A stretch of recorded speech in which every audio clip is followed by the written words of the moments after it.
is identified as mentally retarded, put back from the 5th grade into the 4th grade, and stayed in that category until I got out of high school.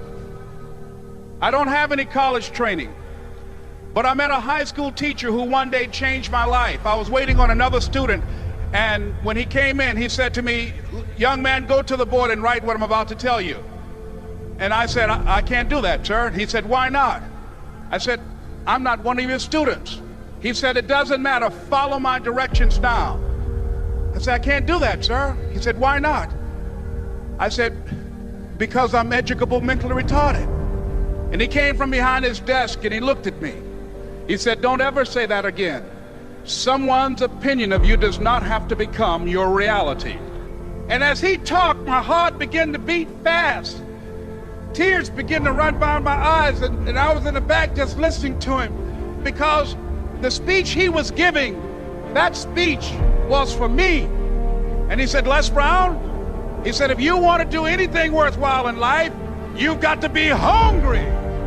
I told Mr. Washington I wanted to become a disc jockey.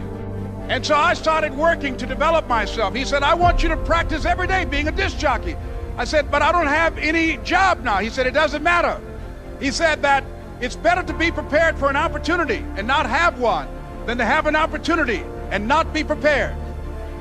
And as I was working to develop myself, I applied for a job as a disc jockey, WMBM on Miami Beach.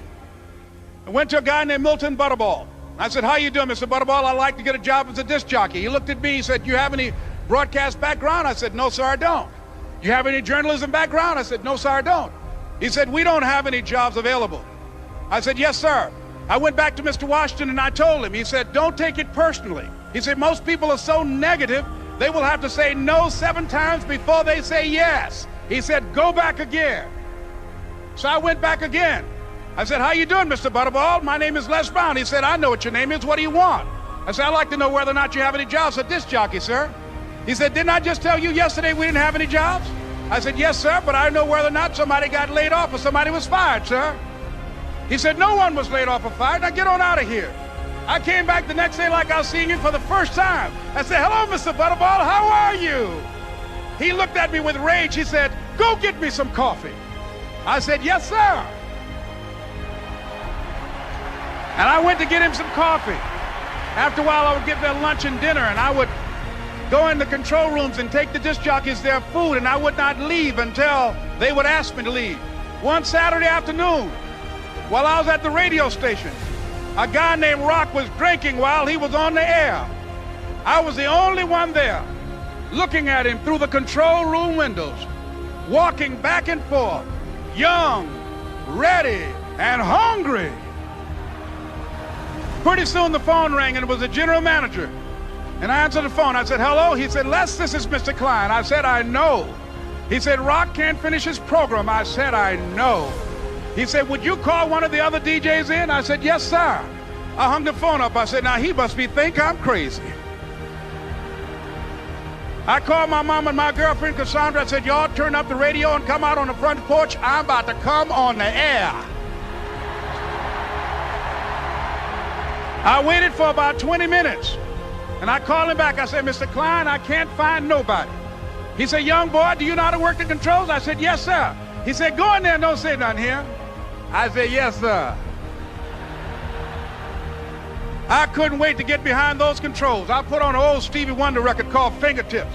I sat down behind that turntable. I said, "Look out, this is me, LB Triple P, Les Brown, your platter playing papa. There were none before me, and there will be none after me. Therefore, that makes me the one and only. Young and single and love to mingle, certified, bona fide, indubitably qualified to bring you satisfaction, a whole lot of action. Look out, baby, I'm your love man." I was hungry. I was hungry. You gotta be hungry. Begin to know that you have greatness within you.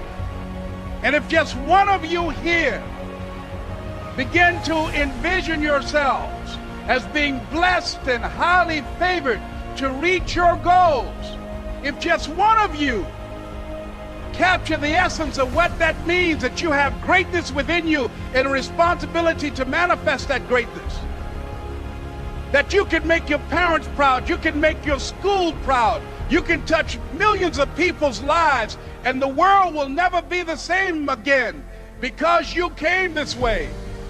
It was hard, ladies and gentlemen, coming to speak to people. And I was facing financial difficulties in my own life. I was behind on my bills and my dreams, and I'm saying to them, you can live your dream. It was hard, ladies and gentlemen. It was very difficult to pick myself up each day believing that I could do it. There were times that I doubted myself. I used to ask myself, can I do this? And something said within me, you're the one. Don't give up on your dream. By continuing to push forward, by continuing to run toward my dream, that one day I would have my own talk show. It's a long shot, ladies and gentlemen, from Liberty City, an abandoned building on a floor, never knowing my mother or father. It's a long shot. Being here with you today in this dome in Atlanta, it's a long shot. No college training, labeled educable, mentally retarded, but I kept running toward my dream. Don't stop. Don't stop running toward your dream.